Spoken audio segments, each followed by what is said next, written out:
Atento aviso para las alumnas y alumnos de secundaria. Los programas de regreso a clases Aprende en Casa 2, que verán a continuación, son de repaso de los aprendizajes del ciclo escolar anterior. Por ello verán que se les plantean algunas preguntas. No es necesario que las respondan, pero si les interesa contestar alguna de ellas, seguramente les ayudará a fortalecer sus aprendizajes. Recuerden también que cuentan con sus libros de texto para apoyar este repaso. Disfruten de la programación.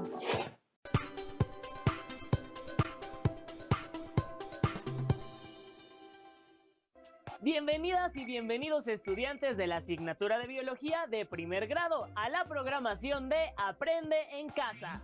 Recuerden que esta es una propuesta de la Secretaría de Educación Pública para que desde su casa tengan acceso al conocimiento y mantengan el seguimiento de sus estudios. El título CICAS de los cromosomas, genes y ADN. Iniciaremos con la estructura básica que nos conforma como seres vivos. Viajaremos al núcleo de nuestras células. Conoceremos sus características, componentes y funciones. Continuaremos con los cromosomas, contemplaremos su danza y llegaremos hasta nuestros genes. Veamos qué se almacena en el núcleo de la célula y cuál es su tarea.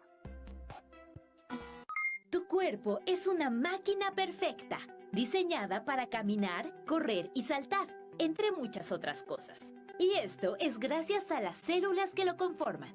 Como sabes, tenemos diferentes tipos de células en cada uno de nuestros órganos y tejidos.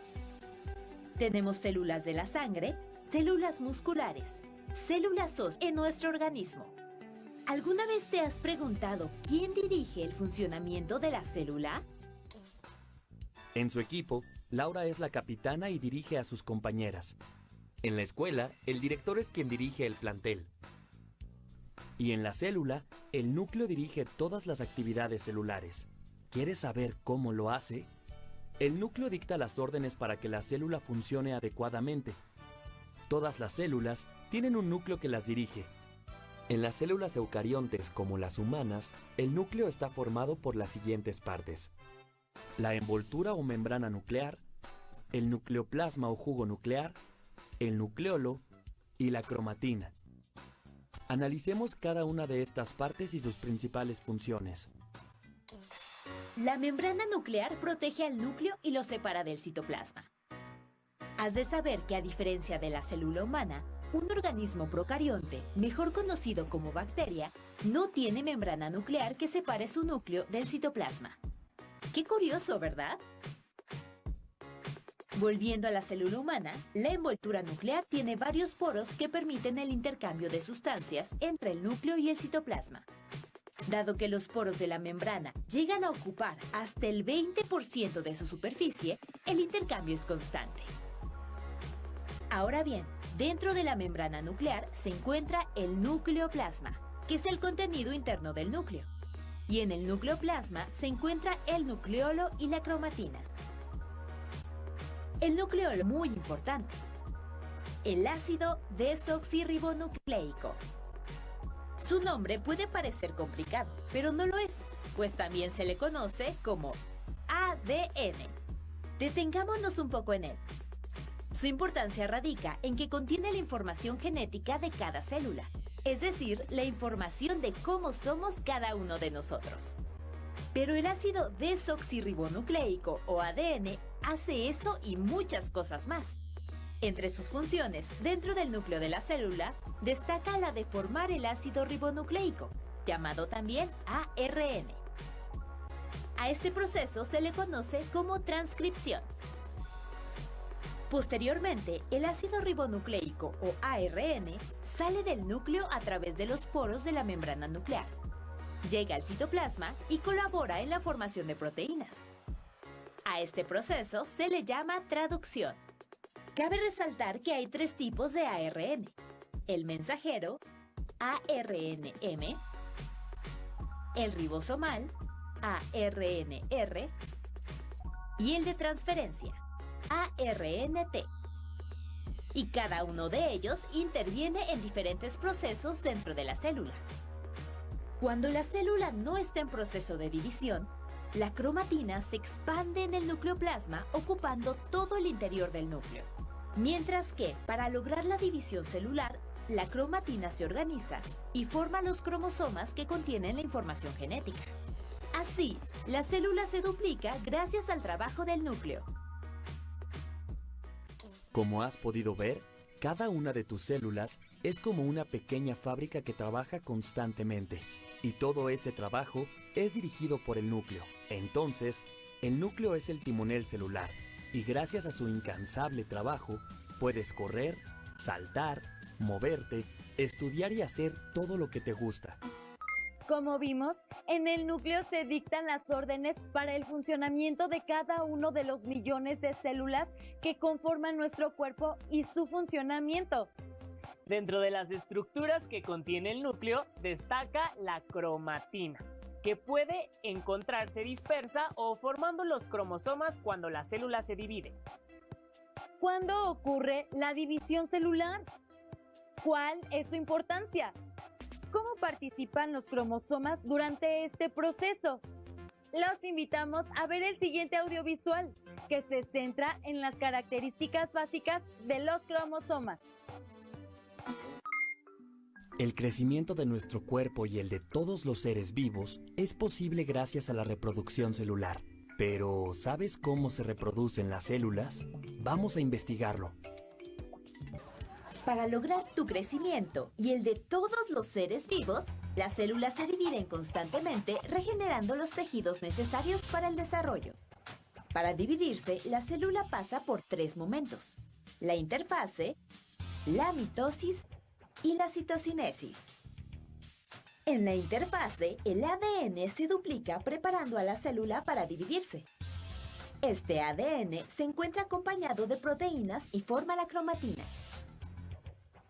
La cromatina en forma laxa se junta y se condensa hasta formar las cromátidas. Cabe destacar que las cromátidas tienen toda la información genética de la célula. Se duplican, duplicando el ADN, y en la mitosis se juntan en pares para formar los cromosomas. La mitosis es un proceso que se divide en 4 etapas: profase, metafase, anafase y telofase. En la profase, la cromatina comienza a condensarse y forma los cromosomas, los cuales se caracterizan por tener 2 cromátidas que se unen. El nucleolo y la membrana nuclear desaparecen poco a poco. Cada centriolo se mueve hacia uno de los polos. El citoplasma se organiza y en él se forman varias fibras proteicas que se estiran y se unen a los centriolos. A esta estructura, formada por las fibras proteicas y los centriolos, se le llama uso mitótico. Y finalmente, en la metafase, las fibras proteicas colocan a los cromosomas bien condensados justo en la mitad de la célula. Estos cromosomas se acomodan en la placa ecuatorial. En la anafase, las fibras proteicas jalan a los cromosomas para separar por completo sus 2 cromátidas, las cuales a la vez son jaladas hacia los polos opuestos de la célula. Como ambas cromátidas son exactamente iguales, porque una es réplica de la otra, en ambos extremos de la célula se cuenta con la misma información genética. En la telofase, las cromátidas terminan de llegar a los polos y se descondensan, por lo que reaparecen los nucleolos. Las fibras proteicas se disuelven y las envolturas nucleares reaparecen. Aquí termina la mitosis e inicia la citocinesis. Finalmente, en la citocinesis, la célula se va estrechando por la mitad hasta que se rompe en 2. Es así como se forman 2 células con la misma información genética. Después, el ciclo celular vuelve a comenzar. Es fascinante, ¿verdad? Todas las células de nuestro cuerpo tienen la misma cantidad de cromosomas, es decir, 46, y se dividen cada día, cada hora, cada segundo. En el cuerpo humano, las células se dividen casi 2 trillones de veces cada día. A esta división celular se le llama mitosis, y gracias a ella, el ADN de una célula progenitora se comparte a las células hijas. duplicando cromosomas en una danza infinita de reproducción celular. ¿Qué les pareció la danza que realizan los cromosomas cada vez que nuestras células se duplican? Recordemos que esto sucede cuando las células mueren y deben ser reemplazadas por otras nuevas. Este proceso también ocurre cuando crecemos, pues el número de células aumenta. Los seres humanos tenemos 23 pares de cromosomas, la mayoría de ellos en forma de X, encerrados en el núcleo.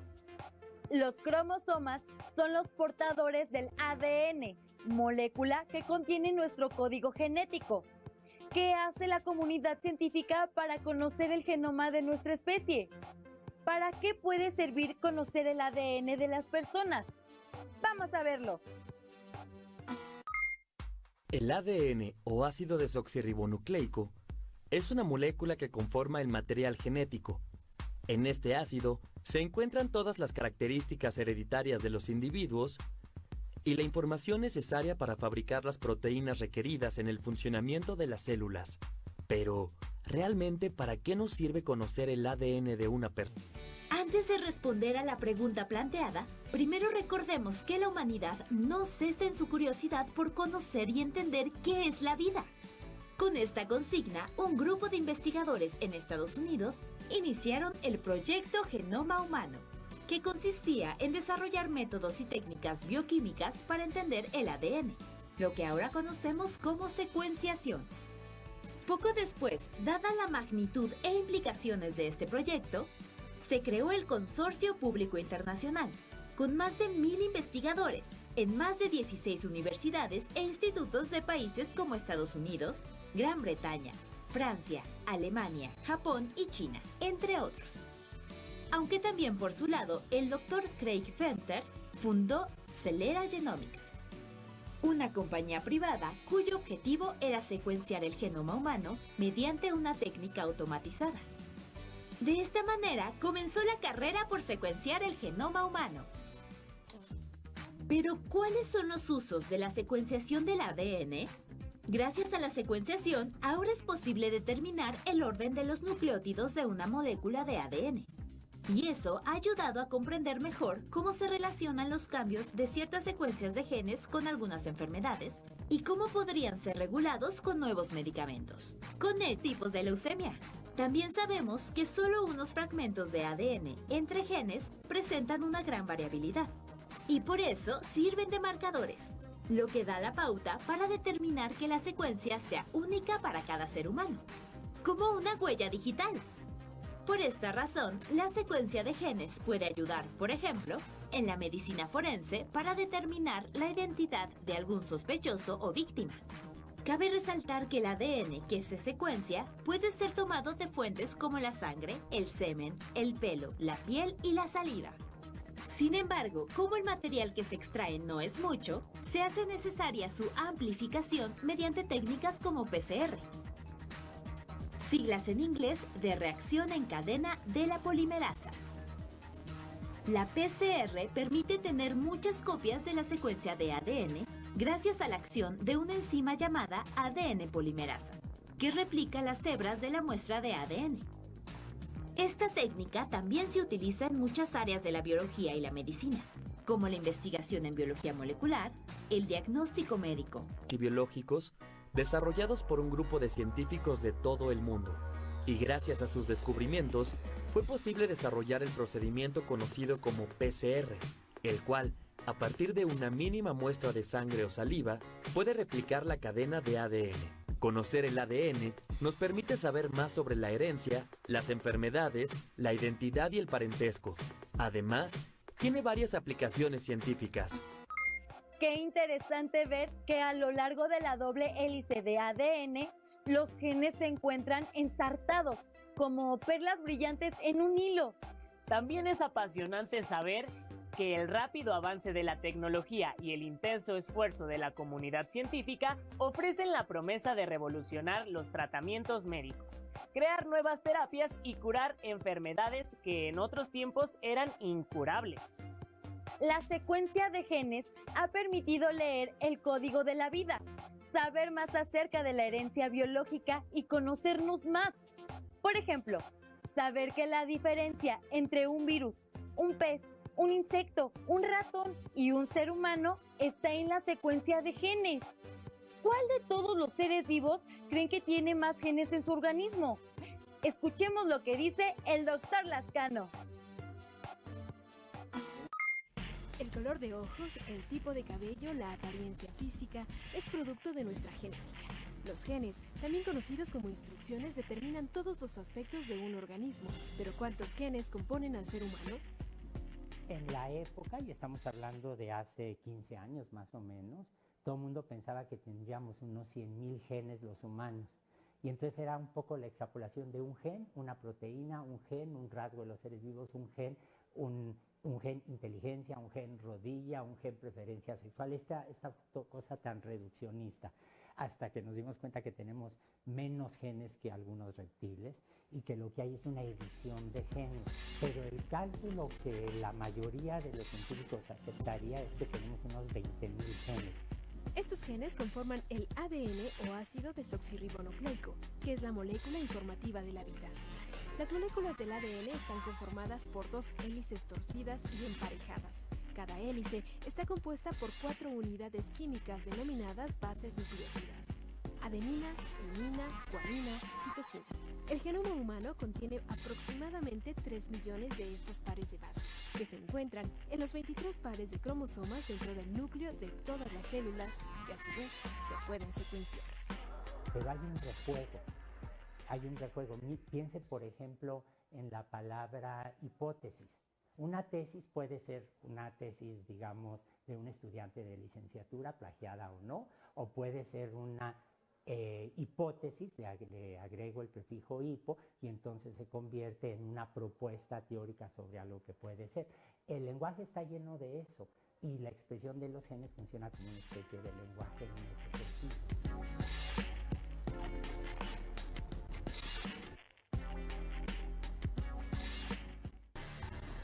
Los avances en genómica han permitido la clonación de mamíferos, entre ellos la oveja Dolly, el primero clonado de la historia. Dolly se desarrolló casi completamente bien, excepto por un problema, que habían secuenciado el DNA, habían clonado el DNA del núcleo, de la madre, pero no clonaron las mitocondrias. Las mitocondrias fueron bacterias de vida libre, tienen su propio DNA, tienen su propia genética, que es una genética como la de las bacterias. Y los humanos heredamos las mitocondrias de las mamás. O sea, un humano, cualquiera, usted, yo, los compañeros de las cámaras, etcétera, somos más hijos de mamá que hijos de papá. Si alguna razón tiene el 10 de mayo, es celebrar la herencia de las mitocondrias.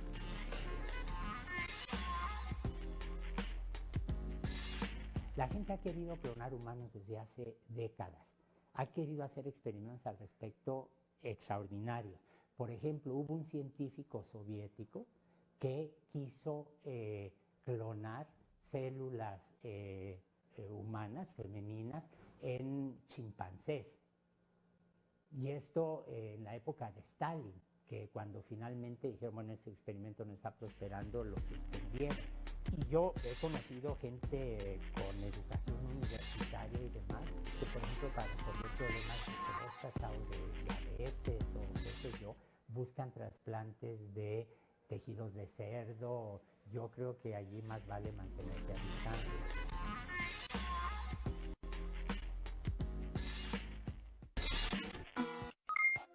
¿Qué fue lo que más les llamó la atención de esta última parte?